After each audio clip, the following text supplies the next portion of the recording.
Olá, alunos do curso Redigir para Concursos. Nessa aula iremos resolver a sexta lista de exercícios de matemática. A primeira questão da lista diz o seguinte: Daniela dispõe em sua casa de 8 espécies de frutas diferentes. Ela deseja fazer uma salada contendo 6 espécies de frutas diferentes.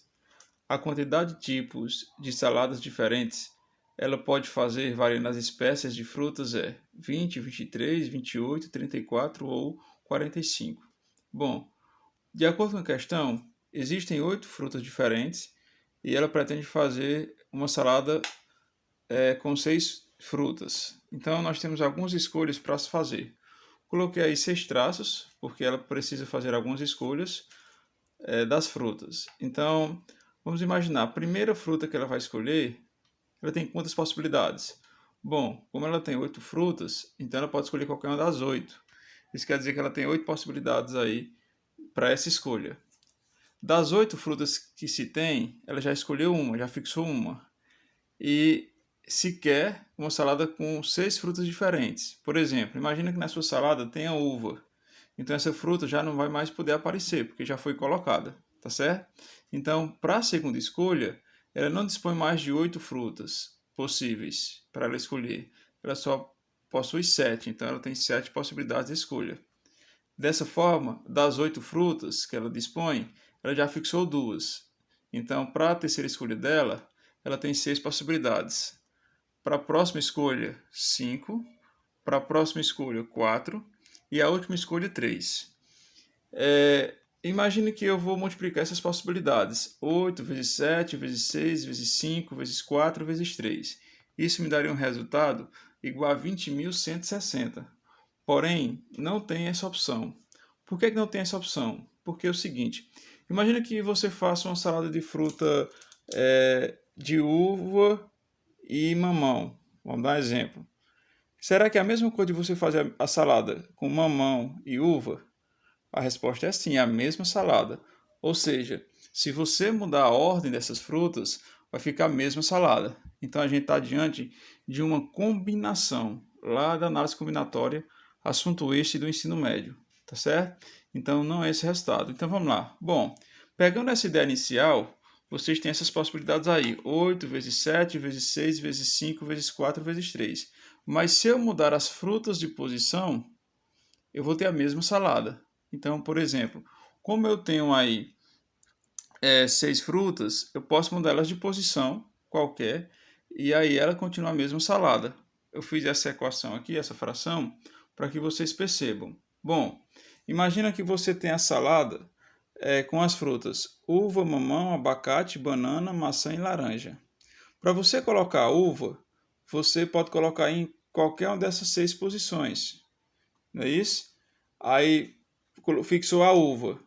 Quando você fixou a uva, o mamão você vai poder colocar em 5 lugares, o abacaxi em 4, a banana em 3, a maçã em 2 e a laranja em 1.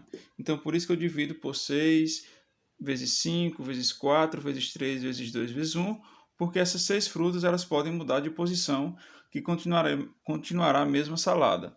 Feito isso, observa que eu posso cancelar os 6 vezes 5 vezes 4 vezes 3 do numerador com 6 vezes 5 vezes 4 vezes 3 do denominador. Então eu posso cancelar. Eu posso cancelar também o 8 do numerador com o 2 do denominador. 8 dividido por 2 é 4. E aí vai me restar apenas 4 vezes 7. 4 vezes 7, 28. A resposta correta é 28. Uma outra maneira, para quem já estudou esse assunto no ensino médio, análise combinatória, é utilizar a fórmula. Combinação de N tomates PAP. Como assim, Jackson? Eu tenho 8 frutas, das 8 frutas eu vou escolher 6. Por que é combinação? Por que é que nessa questão é combinação? Porque se eu mudar as frutas de posição, eu continuo a mesma salada. Por exemplo, se eu colocar mamão e uva, é a mesma coisa de eu colocar uva e mamão. Por isso que é uma combinação, tá certo? Então vamos lá. A fórmula é essa: n fatorial sobre p fatorial, que multiplica n menos p fatorial. O que é que nós queremos? Bom, nós queremos de 8 frutas, escolher 6. Então, isso é a combinação de 8 tomates, 6 a 6.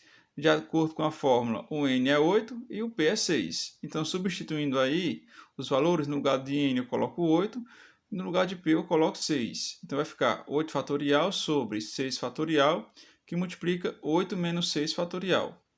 8 menos 6 é 2, tá certo? E quer dizer esse 8 fatorial? Eu vou multiplicar a partir do 8 e vou decrescendo até chegar no 1. Isso quer dizer que 8 fatorial é a mesma coisa que 8, vezes 7, vezes 6, vezes 5, vezes 4, vezes 3, vezes 2, vezes 1. 6 fatorial, começo a multiplicar no 6 e vou até o 1. Então vai ficar 6 vezes 5, vezes 4, vezes 3, vezes 2, vezes 1. E 2 fatorial, que é o resultado de 8 menos 6, vai ser 2 vezes 1. Então, feito isso, eu tenho essa fração. Percebe que eu posso também cancelar o 6 vezes 5 vezes 4 vezes 3 vezes 2 vezes 1 com o denominador 6 vezes 5 vezes 4 vezes 2 vezes 1. Então, eu faço esse cancelamento. Eu tenho 8 vezes 7 dividido por 2 vezes 1. O 8 dividido por 2 é igual a 4. Então, eu posso cancelar e vai me restar 4 vezes 7, 28. Então, vocês podem fazer utilizando a fórmula ou utilizando a lógica como a gente fez anteriormente, tá certo? Resposta 28, dentre as opções, letra C. Então, primeira questão, letra C. Segunda questão diz o seguinte: a afirmação: se um jogador de futebol é alto, então ele é eficiente no jogo aéreo, é equivalente a.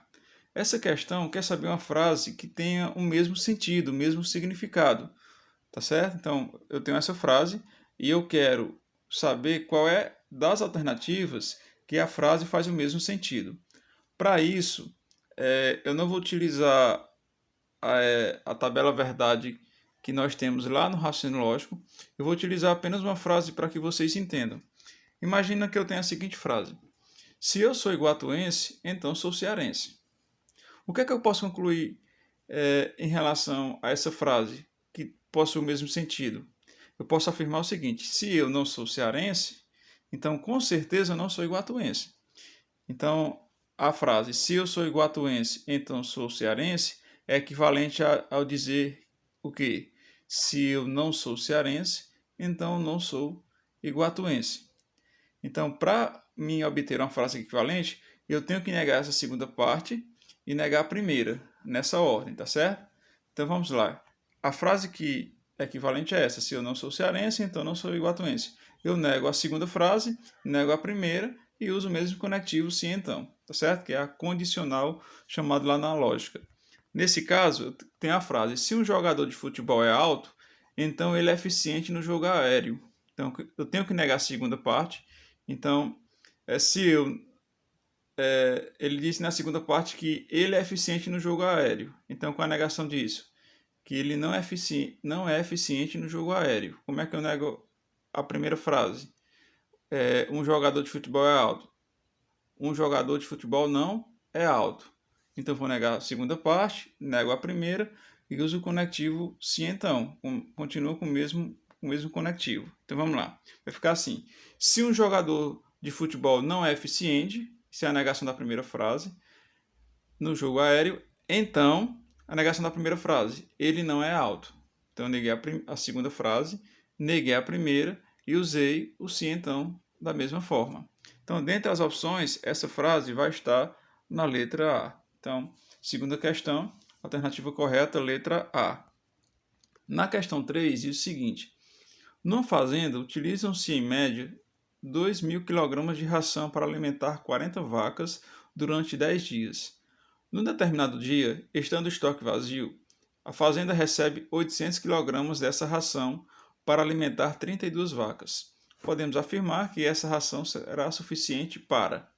Bom, como eu posso perceber aí, eu estou relacionando três grandezas: a quantidade de ração expressa em quilogramas, a quantidade de vacas e o tempo expresso em dias. Como eu estou relacionando três grandezas, eu já posso perceber que nós estamos diante de uma regra 3 composta, né, que nós já fizemos várias questões em relação a isso.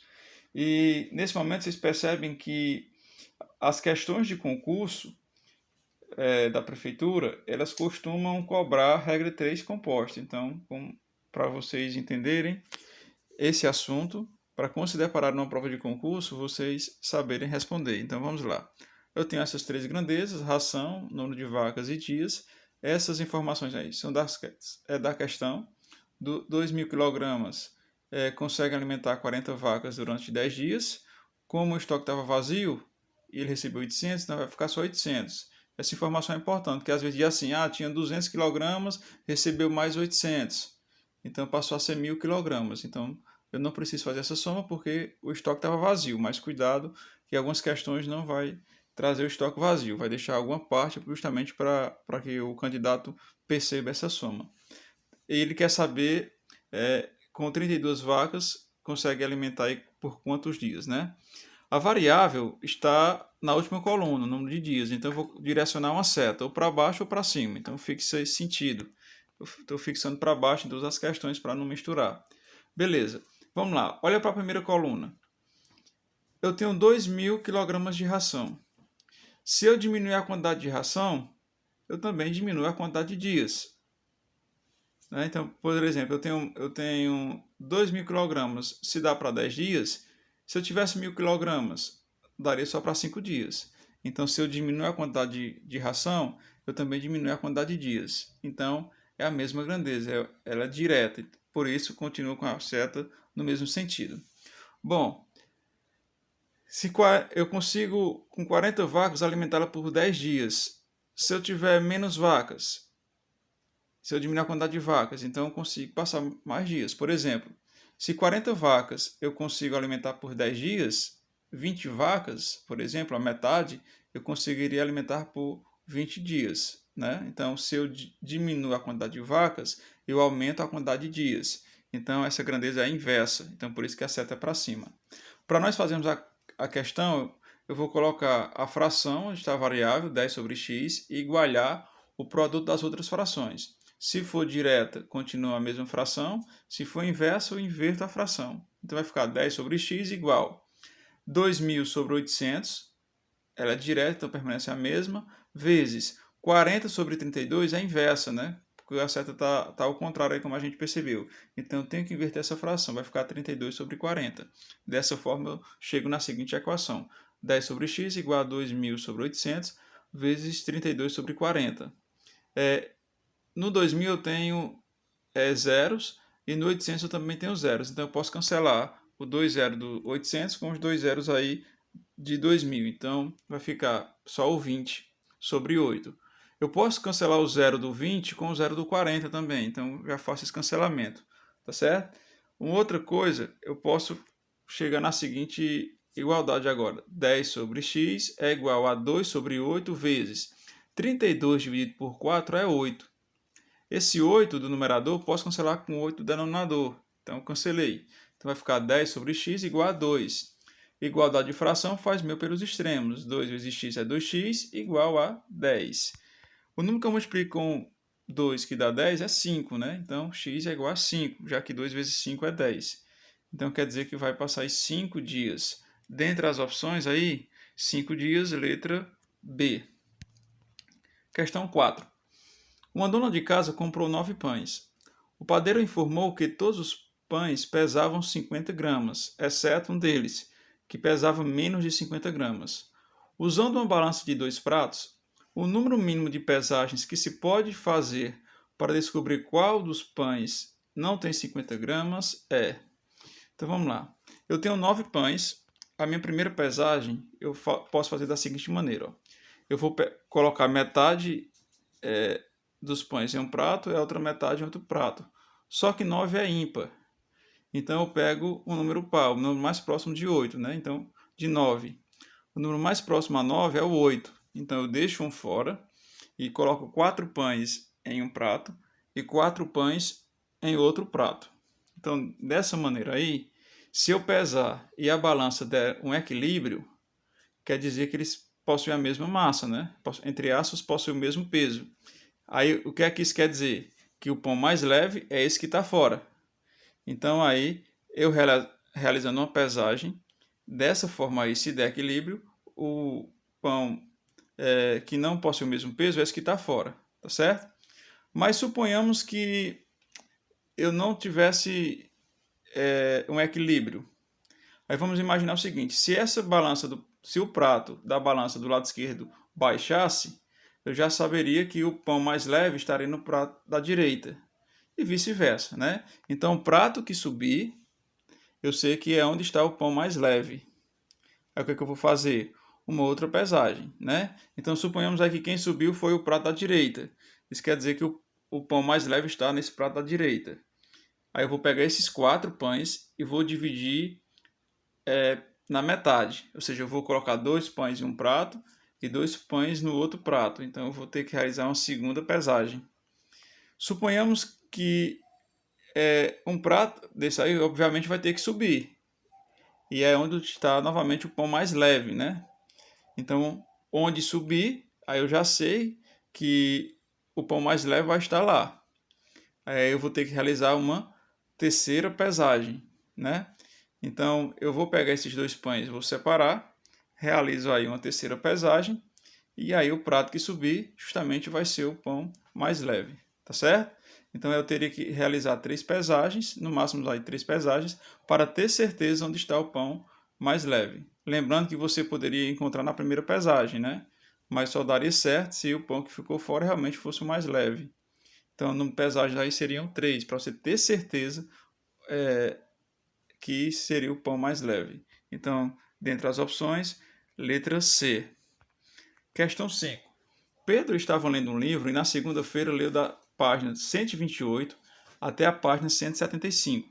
Na terça-feira, ele leu algumas páginas. Na quarta-feira, ele leu da página 199 até a página 236. A quantidade de páginas que Pedro leu na segunda-feira e na quarta-feira foi.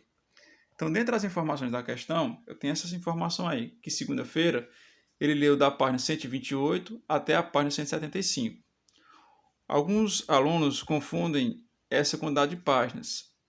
Eles fazem 175 menos 128. E esse resultado está errado. Por quê? Porque ele esqueceu de um detalhe. Imagina que você tivesse lido a página 128 e 129.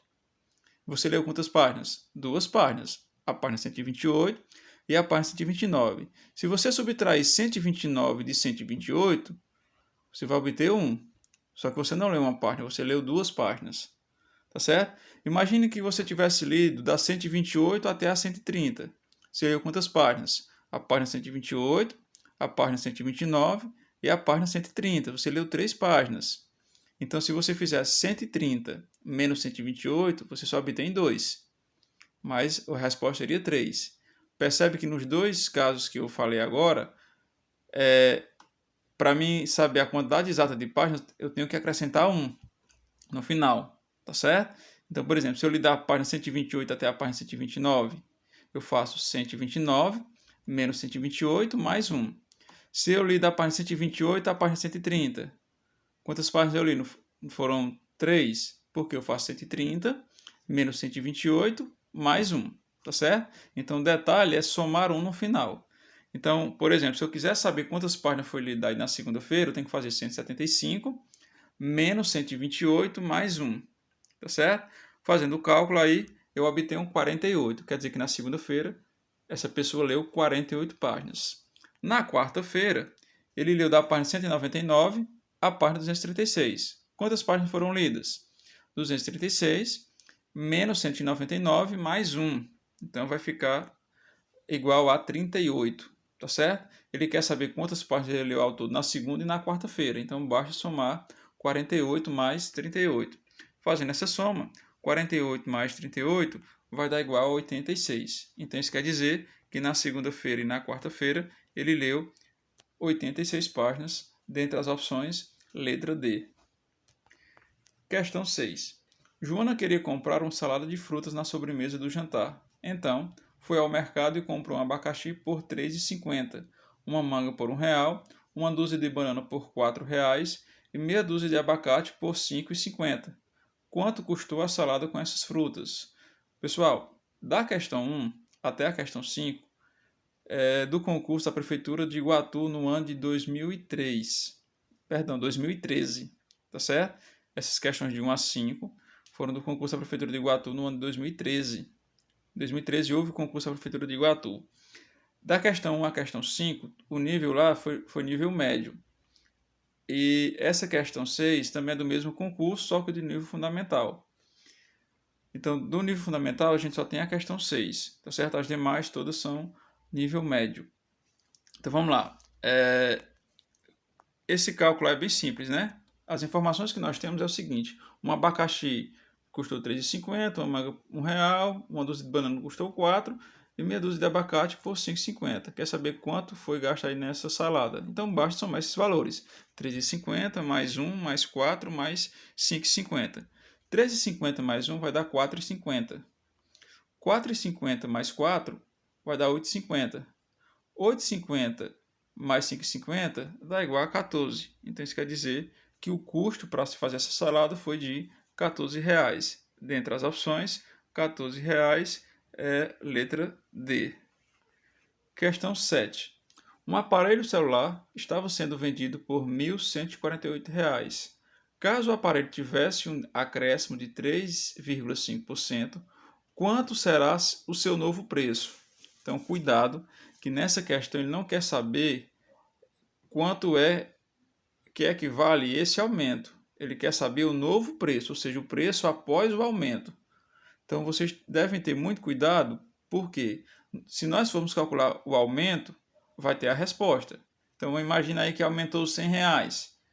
Então, a resposta não é R$100. Ele quer saber o valor após o aumento. Eu teria que pegar esse 1.148 e somar com o aumento de R$100. Tá certo? Então, cuidado nessa informação. Bom, se vai ter um aumento, eu já sei que o resultado vai ser maior que 1.148. Então, já posso descartar a letra A letra B, a letra C.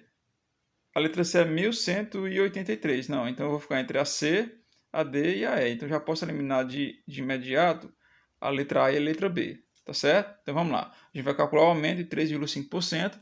Depois eu vou ter que somar com 1.148 para me saber quanto será o novo valor, o novo preço. Então vamos lá. 3,5% de 148 é bem fácil. Basta você fazer 3,5 sobre 100 vezes 1.148.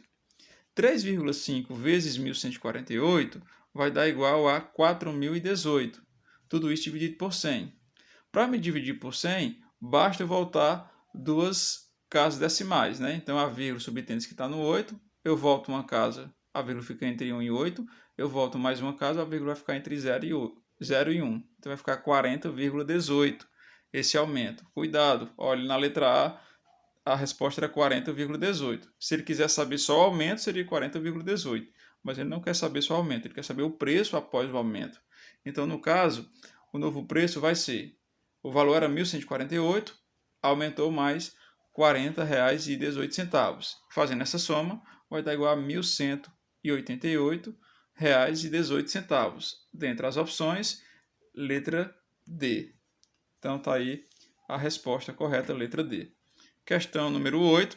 Qual o montante que resulta de uma aplicação de R$ 9.000 a taxa de 1,5% ao mês num período de 3 anos a juros simples? Existem dois tipos de juros, os juros simples e os juros compostos, né? O que é juros simples? É porque a taxa de juros é calculada sempre em relação ao mesmo capital.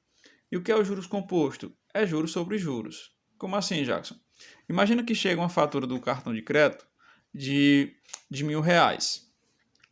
E aí você não pagou. Suponhamos que o juro do cartão de crédito seja 10%.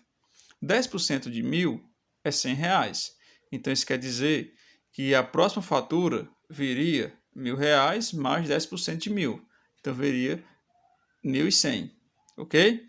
Suponhamos que você não pagou de novo esse valor. Aí vai ser calculado 10%. Esse juro ele não vai ser calculado em relação a R$1.000, mas em relação a 1.100. 10% de 1.100 é 110. Então, se você não pagou, então na próxima fatura vai vir 1.210. Não pagou novamente, vai ser calculado 10% de quem? De 1.210. Então, é juros sobre juros. Ok? Então, como é juros simples, a taxa de juros vai ser calculada sempre em cima do mesmo capital, ou seja, nesse caso aí, sempre em relação a 9.000, ok? Jackson, e o que é montante?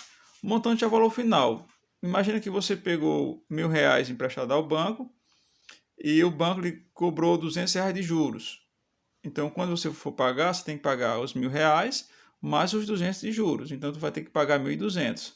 Então, o montante é o que você tinha, o que você pegou, o valor inicial, mais os juros, né? Que na matemática a gente chama capital mais juros, ok? Então, eu vou ter que pagar esse valor de 9.000 mais os juros aí durante esses 3 anos. Existe fórmula para a gente calcular os juros simples, só que eu vou fazer sem fórmula, tá certo? Então, vamos lá. Eu quero saber, inicialmente, quanto é 1,5% de 9.000. Para fazer isso, basta fazer 1,5 sobre 100 vezes 9.000. Eu posso cancelar os dois zeros do 9.000 com dois zeros do 100. Então, vai me restar apenas 1,5 vezes 9.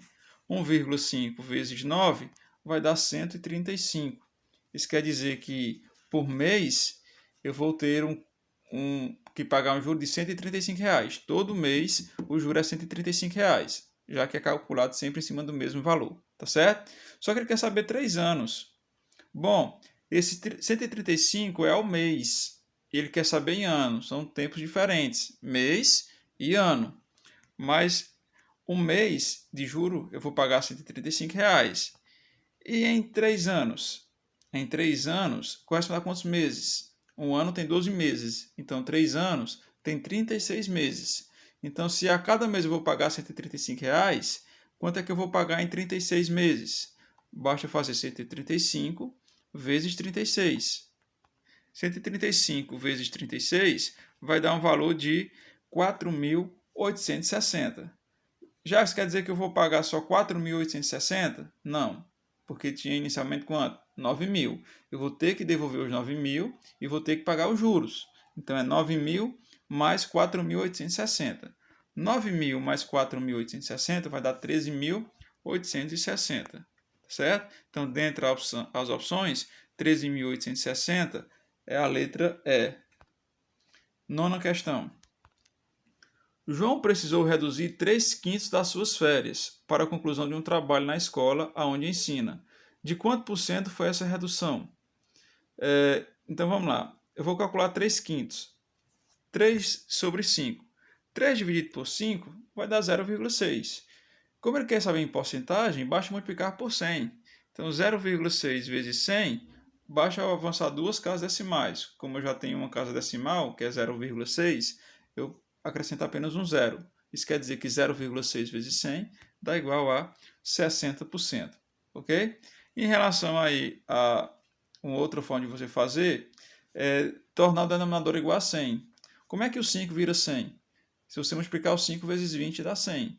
Mas só que se você multiplicar o 5 por 20, você tem que multiplicar também o 3 por 20. Então, 3 vezes 20 é 60, 5 vezes 20 é 100. 60 sobre 100 é a mesma coisa que 60%, tá certo? Mas a maneira mais fácil, se você tem um número decimal e quer transformar em porcentagem, você divide essa fração. No caso, aí a gente dividiu 3 por 5. Como eu quero em porcentagem, eu multiplico por 100, tá certo? 60%, dentre as opções, letra B. Questão 10. Nos itens abaixo, identifique os números cuja soma é equivalente a 9 e o seu produto a 18. Então, imagine que esses números sejam aí x e y. Então, x mais y é igual a 9 e x vezes y é igual a 18. Eu tenho duas equações, preciso fazer algumas manipulações para que a gente chegue no resultado. Bom, mas em alguns casos tem como nós encontrarmos a resposta correta só olhando as alternativas. Quais são as duas condições que tem que ser satisfeitas? A soma tem que dar 9 e o produto tem que dar 18. A multiplicação entre eles tem que dar 18. Vamos ver. Na letra A, se eu pegar o 3 e o 6, 3 mais 6 dá 9. Será que se eu multiplicar esses valores dá 18? Vamos lá. 3 vezes 6, 18. Então, na letra A, a soma dá 9 e a multiplicação dá 18. Então, letra A. Aí pode parar a questão por aí. Se a gente fosse analisar os outros casos, por exemplo, 8 mais 10 dá 18. A questão diz que tem que dar 9, já descarto. Já que na letra C, 4 mais 5 dá 9. É verdade. Mas o produto não dá 18, porque 4 vezes 5 é 20. Já que na letra D, a soma também dá 9. Só que o produto dá 14 e não 18, como a questão quer. Na letra E, a soma dá 11. Embora o produto dê 18, 2 vezes 9 é 18, mas a soma dá 11. Então a resposta correta letra A, sem precisar que vocês façam essas manipulações, tá bom? Então a gente encerra mais uma lista de exercício, marcando aí 10ª questão, letra A, e a gente finaliza a 6ª lista de exercício. Muito obrigado e até a próxima.